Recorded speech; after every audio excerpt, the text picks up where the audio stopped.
Então, eu me chamo Cleusa, como o Bebeto já disse, eu sou pedagoga, moro em Itaperuçu, trabalho com crianças no interior, numa escola de campo, que o Centro de Treinamento Monte Oreb tem lá, e também numa comunidade chamada Canha, na região central ali de Itaperuçu. Nos últimos tempos, tenho tido algumas crises, né, como todo cristão, em relação a o que exatamente fazer, né, Senhor? O que a gente faz a mais em prol das nossas crianças?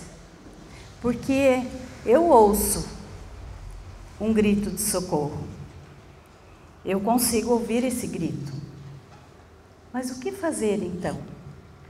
Parece que a gente já faz tanta coisa, já existe tanta coisa, e tem o Bolsa Verde, e tem isso, e tem aquilo. Olha, glória a Deus por isso. Só que o nosso Deus, Ele é uma fonte inesgotável de saberes e conhecimentos. Então, não cessa. Por que não buscarmos, então, algo mais? O que mais o Senhor tem para nós? Vamos lá. E nessa busca, eu encontrei uma metodologia chamada psicomotricidade relacional. O termo é bem grande, né, bem extenso, e as crianças amam falar, porque elas acham difícil, então quando elas conseguem falar, elas ficam muito satisfeitas, né, com a psicomotricidade relacional. Então, vou falar um pouquinho sobre isso, mas antes de entrar na metodologia propriamente dita, vamos pensar um pouquinho dentro de um contexto bíblico, né? Dentro da palavra, que ligação nós podemos fazer nisso, né? Então, eu escolhi esse tema da palestra, que em Deus há recomeço, porque eu tenho experimentado isso no Senhor, na minha vida, e também tenho visto algumas crianças experimentando isso, com essa ferramenta de trabalho. Então, vamos lá. Então, para contextualizar um pouquinho, Gênesis 21, do 9 ao 13, vai falar de Sara, quando ela, acho que é importante ler, né? Gênesis 21, do 9 ao 13.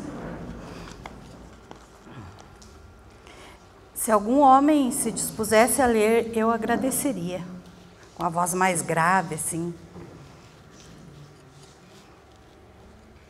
Gênesis 21, do 9 ao 13. Alguém se habilita? Sara, porém, viu Ismael, filho de Abraão, e da serva egípcia Agar, caçoar do seu filho Isaque. E disse a Abraão: livre-se da escrava e do filho dela. Ele jamais será herdeiro junto com meu filho Isaque. Abraão ficou muito perturbado com isso, pois Ismael era seu filho. Deus, porém, lhe disse: não se perturbe por causa do menino e da serva. Faça tudo que Sara lhe pedir, pois Isaque é o filho de quem depende a sua descendência. Contudo, também farei uma nação dos descendentes do filho de Agar, pois ele é seu filho. Obrigada. Então, contextualizando um pouquinho, né? Então, a Sara, diante de toda a sua humanidade, né, do seu ciúme, do seu medo, da sua insegurança e todas essas coisas, o que ela pede para Abraão? Tira esse menino daqui. Eu não quero ele aqui. Está me ameaçando. De certa forma, o Ismael ameaçava o reinado, vamos assim dizer, de Isaque, seu filho. E Abraão, então, expulsa, né, o menino juntamente com Agar. E os dois seguem errantes pelo deserto, como mencionado já lá no versículo 14. Os dois saem errantes. E, nesse sentido, eu tenho percebido e refletido muito sobre essa questão, porque assim como Ismael, ele andou errante pelo deserto, assim também nós temos algumas crianças.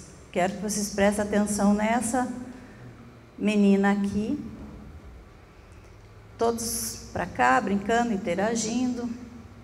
ela está ali no seu cantinho, separada, sozinha. Eu diria que ela estava errante e no deserto. Por quê? Porque ela teve alguns de seus direitos violados. E quando a criança tem algum dos seus direitos violados, ela se isola. Não são todas, mas a maioria delas apresentam alguns comportamentos que são comuns em relação a isso. E ela passa a viver num deserto errante. Por quê? Onde está a minha identidade? Onde está o meu direito? Claro que isso é inconsciente, né? Ela não tem esse raciocínio como nós adultos já temos.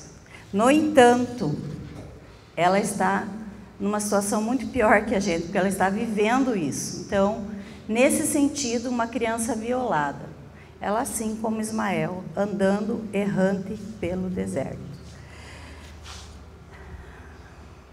A sua infância fica comprometida, a sua dignidade fica comprometida. Ouvi essa palavra aqui mais de uma vez, dignidade humana comprometida.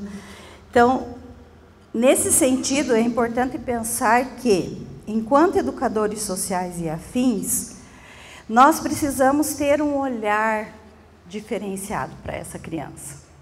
E não é aquele olhar que eu vou sentir pena da criança. Vocês devem ouvir muito isso. Quando a gente está falando do projeto, está falando que trabalha com crianças em situação de vulnerabilidade social, as pessoas, ai, coitadinho, né? Judiação. Aqui, judiação é uma palavra que a gente usa muito aqui.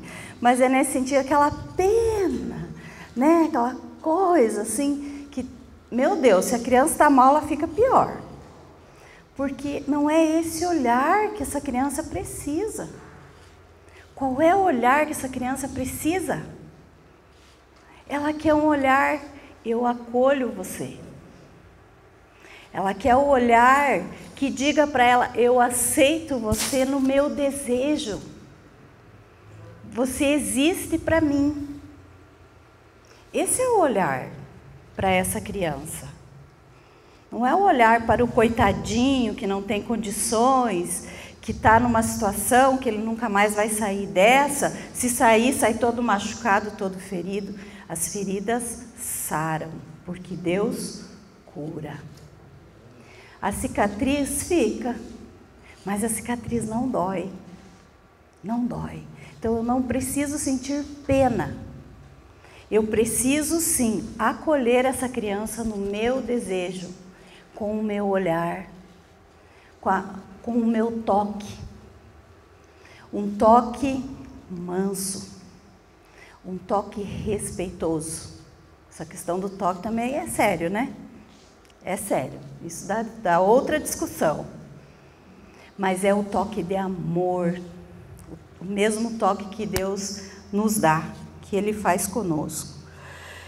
Então, olhemos para essa criança dessa forma, porque ela não precisa da nossa pena, né? Ela precisa existir para mim, e começa no olhar.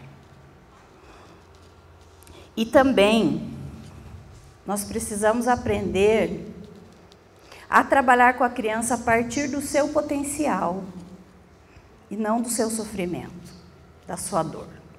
Então, qual é o potencial que ela me mostra? O que essa criança sabe que nós não descobrimos ainda enquanto educadores sociais? O que ela sabe fazer? Algo ela sabe fazer. O menino que lindamente tocou para nós ontem. Olha o talento. Se não tivesse o projeto, se não tivesse esse olhar da Darclé, da sua equipe, ele estaria aqui ontem? Ele iria para a Alemanha? Certamente não. Seria mais um na multidão, talvez perdido por aí. Mas como o nosso Deus é maravilhoso e tem esse olhar, e alguém o enxergou aqui, porque Deus ouviu o seu clamor, assim como ouviu o clamor do menino, o choro do menino, Deus ouviu o choro daquele menino que estava aqui ontem e deu uma resposta. E ontem ele estava aqui testemunhando dessa resposta de Deus, né? Então, graças a Deus por isso. Então, parafraseando Isaías 1,17, aprendamos a fazer o que é bom, tratemos o outro com justiça e socorramos os que são explorados. E passemos aqui. Aí aqui, essa criança, ela começa a brincar. Aqui ela está com caixa de papelão, toda já desestruturada, mas ela está sozinha. Mas eu preferi colocar aqui, ó, que ela começa a brincar, ao invés de colocar, ela tem dificuldade para brincar. Por quê? Porque se ela está nesse estágio aqui, é porque ela já superou algumas coisas. Ela já começou a brincar. E isso nós temos que ver na criança. Os progressos que ela começa a fazer. Porque esses progressos, eles começam pequenos. Eles não são gigantes. Às vezes a gente nem percebe. Então vamos prestar atenção no que essa criança está conseguindo fazer. Então aqui, em psicomotricidade relacional, a gente olha isso. Esse potencial. Então, começou a apresentar melhora. Como? Já vai melhor na escola e tal. Até ir melhor na escola é outro processo. E é longo, né? Esse processo não é assim tão rápido. Então, nesse sentido, o André Lapierre, que eu já vou falar um pouquinho dele para vocês, que é o criador desse método, ele fala que a aquisição do conhecimento, ele se situa não como uma meta em si, mas como parte integrante de uma dinâmica de afirmação da pessoa no seio de um grupo social. Eu acrescentei um grupo social saudável, né? Que dependendo do grupo social, complica um pouco a vida da criança. No entanto, no projeto, nos nossos trabalhos, nós temos essa grande oportunidade de dar a essa criança, oferecer a essa criança aquele pasto verdejante, né? Como a irmã compartilhou há pouco, como o Salmo 23 nos orienta. Então, nós podemos oferecer esse espaço. E assim, se a criança não vive isso, ela não existe num grupo social, como é que ela pode ir bem na escola? Como que essa criança vai aprender na escola? Eu não existo. Eu vou aprender como? Quem disse para mim que eu sou capaz disso? Porque dizer que eu não sou capaz, muita gente diz, e a gente acredita. Infelizmente, a criança acredita. E ela ouve muito, infelizmente. No entanto, com um novo enfoque na vida dessa criança, lá no nosso projeto, nós podemos resgatar isso nela e oferecer para ela um manancial, oferecer para ela esse pasto verdejante, essa água tranquila, que cura, que purifica e que nos faz novo, que nos renova. Então, essa criança precisa existir para esse grupo social, que vai promover a ela um chão, um solo firme em Jesus, para que ela possa, então, ressignificar a sua vida lá na escola, a começar ali, né? E em psicomotricidade relacional, então, é uma metodologia criada por esse francês chamado André Lapierre. E qual é o objetivo? O objetivo da psicomotricidade relacional, ela é o estudo do ser humano de maneira global, né, como um todo mesmo, possibilitando atividades motoras espontâneas, com utilização de materiais clássicos, como bolas, bambolês, cordas, bastões de espuma, caixas de papelão, tecidos, jornais e outros. Como que acontece? Aqui eu vou tentar passar assim, bem superficialmente. Quem tiver interesse, a gente pode até conversar melhor depois. Tem um livro também que eu posso indicar. Assim, são sessões semanais, com duração de 50 minutos cada sessão, numa sala ampla e arejada. As sessões acontecem com música. Nessa sessão, o que a criança faz? Ela brinca espontaneamente com o material disponível para ela. Então, eu vou fazer uma sessão de bolas. Vai ter muitas bolas e ela vai brincar, brincar, brincar e brincar muito. O adulto nessa relação. O adulto é o parceiro simbólico da criança. Então, ela vai brincar com seus pares e o adulto vai brincar com ela. Então, o adulto interage com ela o tempo todo. Esse adulto, preferencialmente, ele não fala com palavras. Ele fala numa expressão totalmente corporal. Para ter essa resposta da criança também e parar de estruturar as coisas, né? Porque senão a gente fica o tempo todo dizendo, não, cuidado, não pegue. É a nossa tendência. Então, se é uma linguagem corporal, essa criança vai ter mais liberdade nesse espaço para ser ela mesma. Nesse sentido, eu não levo conteúdo para essa criança, eu levo o material. Quem vai me trazer o conteúdo é ela. Eu vou, então, decodificar o que essa criança está me dizendo nesse seu brincar espontâneo. E eu vou poder, então, intervir nessa situação, nesse conteúdo trazido por ela. E essa intervenção, ela é imediata. Eu estou ali para isso.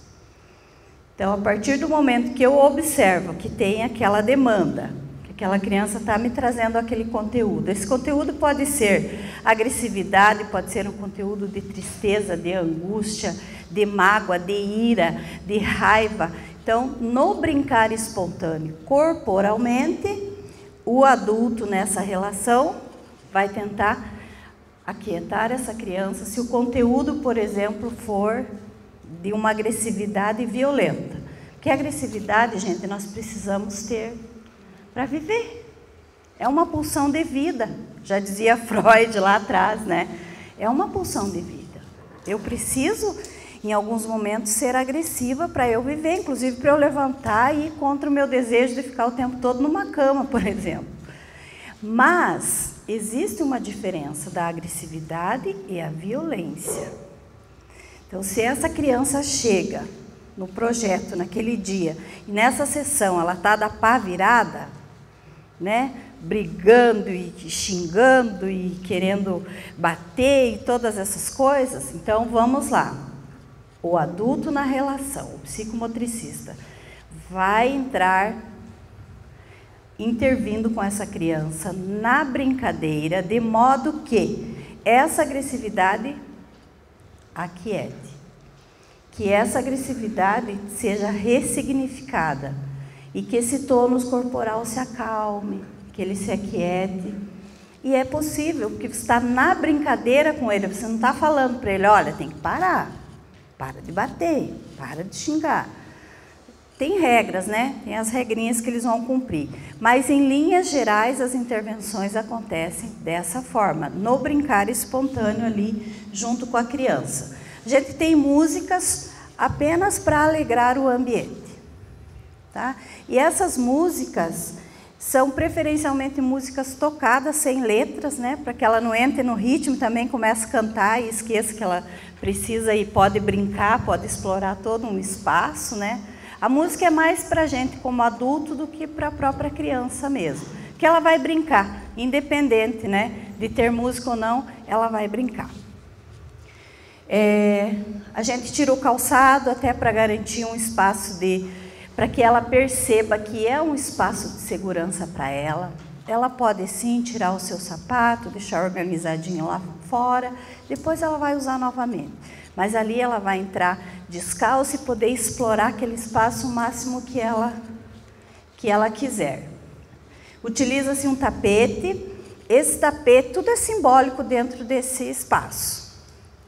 Esse tapete também tem um valor simbólico.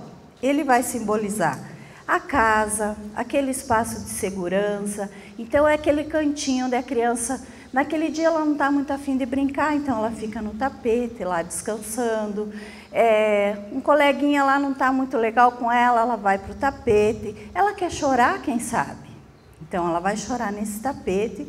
E os demais do grupo entenderão que se ela está no tapete é porque ela quer ficar sozinha naquele momento e eu vou respeitar isso.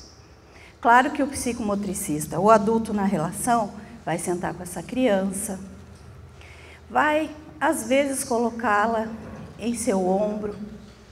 Às vezes ela quer chorar, ela quer um afago, ela quer um carinho. É o momento que o adulto poderá fazer isso com ela.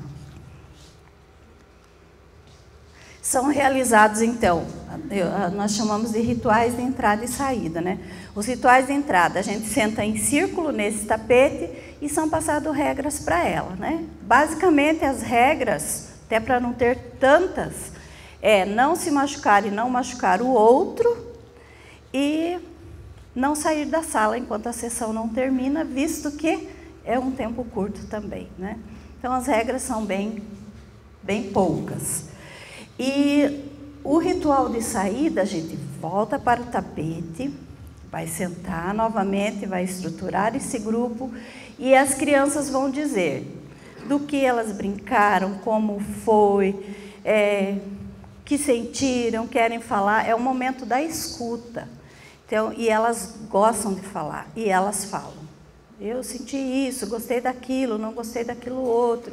E elas trazem ali os seus sentimentos, né? Suas impressões, suas sensações. É bastante interessante.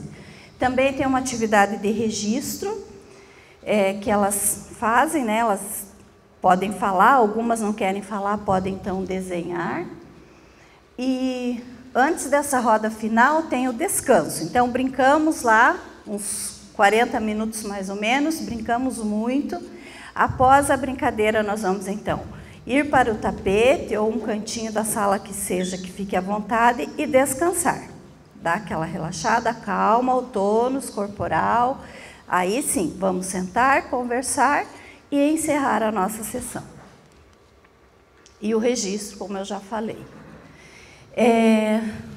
Então, alguns resultados. Aqui está a mesma criança que até então não se relacionava. Por que a gente dá valor a esses materiais? Porque esse material, pode ver que ele faz uma ponte entre o adulto e a criança. Porque nem sempre a criança quer ser tocada. Ela não quer. Eu preciso respeitar isso.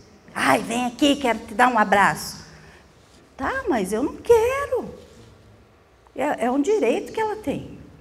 Até porque Deus sabe que situações, que circunstâncias essa criança passou todas as vezes que ela foi tocada.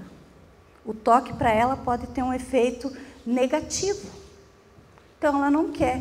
Então o material, ele nos promove isso.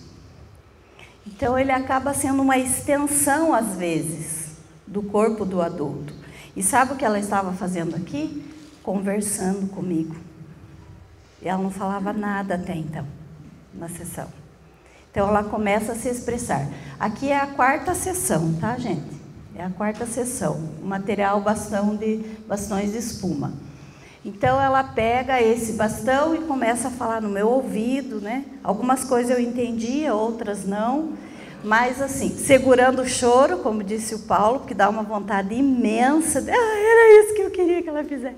Que bom, né? Mas a gente se segura, né? Segura e entra na brincadeira da criança, no jogo simbólico. Então, toda uma situação, uma vivência de expressão aqui.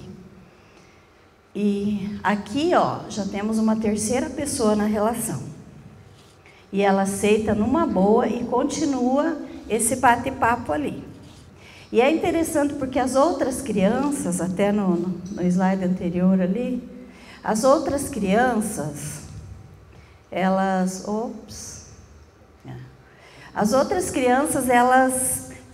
começaram a prestar atenção naquela aluna. Por quê? porque ela não emitia nenhum tipo de som. Aí ela começou a emitir sons, eles começaram a olhar, mas ué, tá falando? Olha, tipo, que progresso, né? Não falaram isso com palavras, falaram isso com expressões faciais, com expressão corporal, que é bastante valorizada nessa metodologia. E aqui, ó a bênção, gente. A identificação com o feminino. Uma sessão de tecidos, né?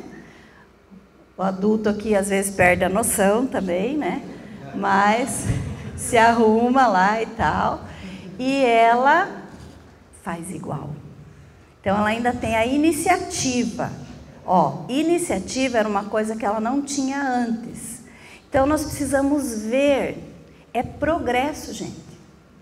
Uma criança não tinha iniciativa, passa a ter, é progresso e não é pequeno.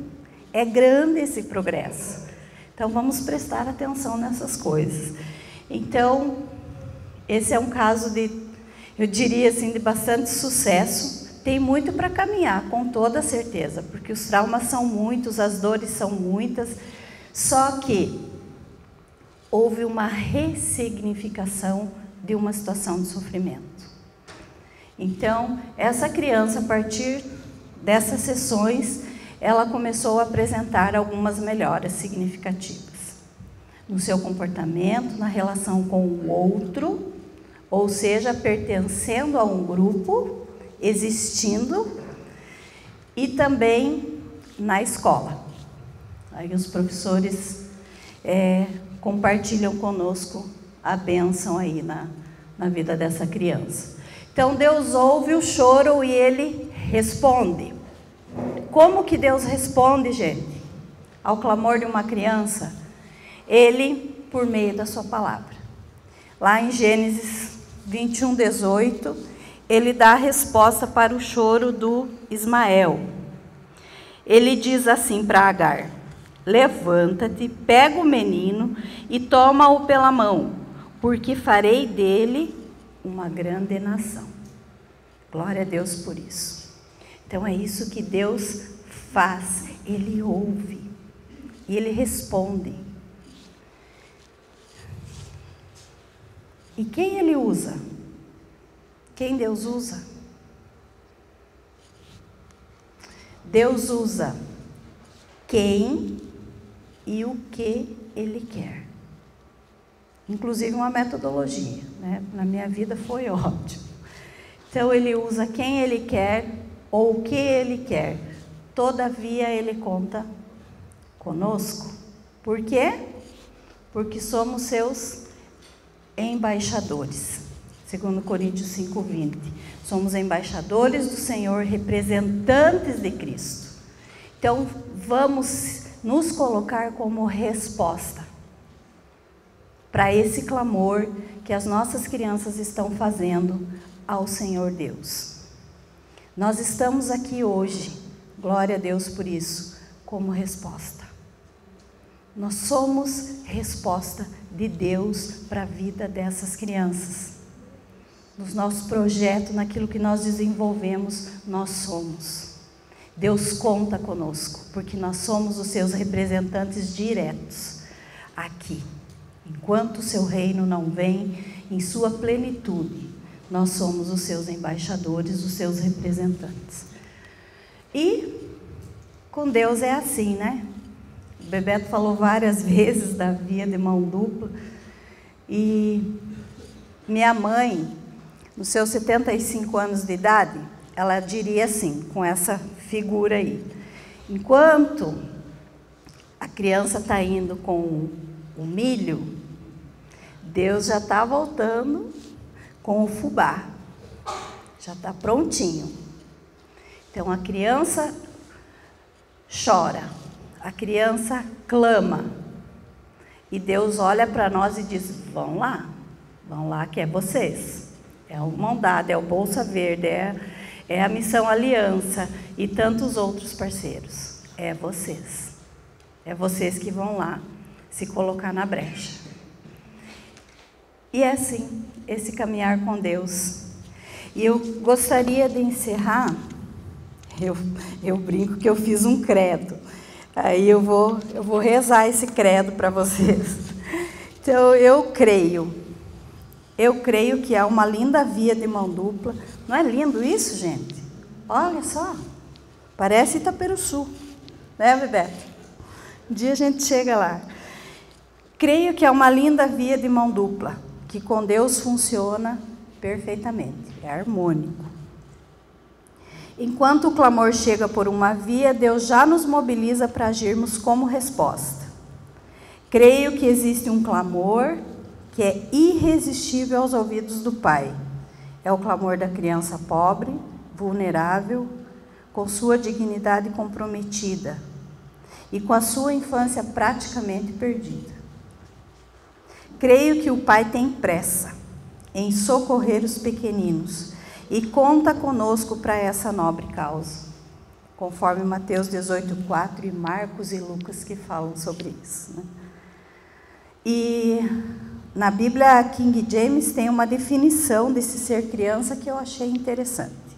Ser como criança, dentro desse contexto do Mateus, lá do 1 ao 4, 18, né? Ser como criança é admitir um novo começo e dispor-se humildemente a aprender como cidadão do reino. Então, tomemos isso como exemplo, nos tornemos como uma delas, e as coisas tendem a dar mais certo também, né?